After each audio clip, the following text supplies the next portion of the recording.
Thank you, Joe. It must be very rewarding to see your vision from 3 years ago become a reality with the launch of your first nano product. Next, I'd like to introduce Dr. Hadi Mahabadi, COO of High Power Nano, who will talk about this first nano product being launched today. Some of you may recently have seen in the news that Dr. Hadi Mahabadi was given an Order of Canada in June 2012 for his internationally recognized innovations in the field of polymer science and his commitment to promoting scientific development in Canada. For many years, he was Vice President and Director of the Xerox Research Centre of Canada, where he spearheaded many innovations and commercialized technologies. Among his many achievements was the development of the emulsion aggregation toner, a breakthrough new generation toner based on nanotechnology. Dr. Mahabadi has won numerous awards, has published more than 100 scientific papers, and has more than 200 US and international patents to his name. He became intrigued by the development activity that High Power Nano was working on. Joining the board in February 2012, and earlier this month, it was announced he's become COO of High Power Nano.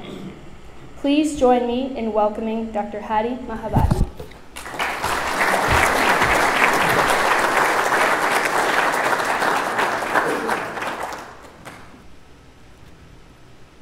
Thank you very much for a kind introduction. Good morning. On behalf of High Power Nano, I would like to thank you all for joining us today.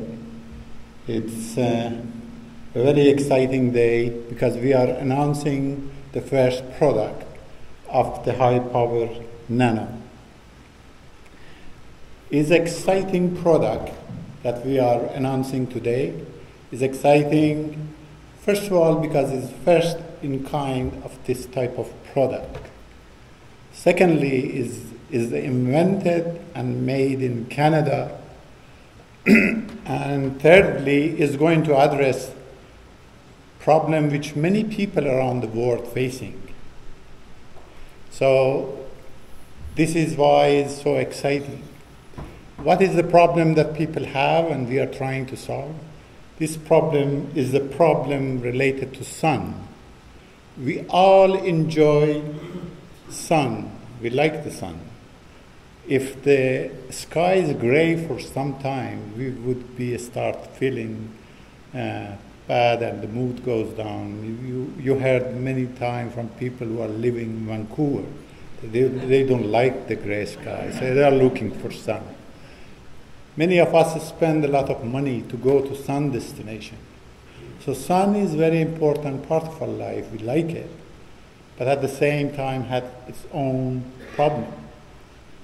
Sun, first of all, the UV ray from the sun is harmful to human beings.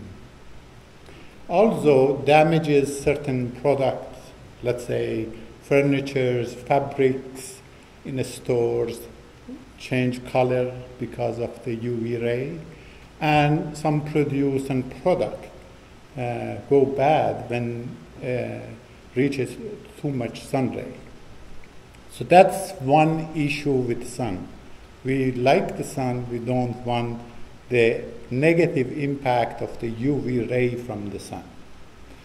Sun also have IR ray, infrared, which generate heat. And this heat requires cooling, and the cost of the cooling is an issue. In summertime or when you are in warm climate, this heat requires cooling, and the cost of cooling and related CO2 emissions for cooling is another problem that's related to sun. So the problem statement is this: how can we enjoy the sun without having those two problems? How can we eliminate those two problems or reduce those two problems and enjoy the visible light of the sun? And this is where high power came to the picture and tried to solve this problem.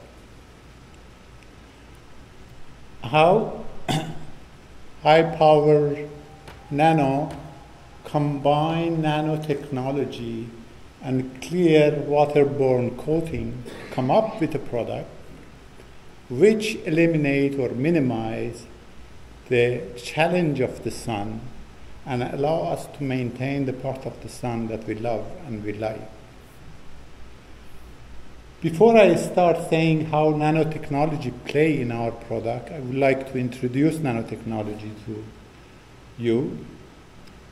Nanotechnology is a science and technology of dealing with a tiny material. That tininess means nano, is a dimension which is around 1,000th of human hairs. Very small. We can see them. So if we start dealing, using, producing, manipulating material which are at that dimension, they call it nanotechnology. Now, nanotechnology is growing and becoming more and more important in our life. Industry now spends billions of dollars on nanotechnology because they realize how important nanotechnology is. How important it is and why it's important? First of all, when you go to such a small dimension, material have unique properties. An example is, if you take gold, which is yellow, metal, shiny, and grind it down to nanometer size, to that tiny size, it becomes liquid and it becomes red or blue or green. In old time, the glass in churches stained with gold, and this is why they are so colorful.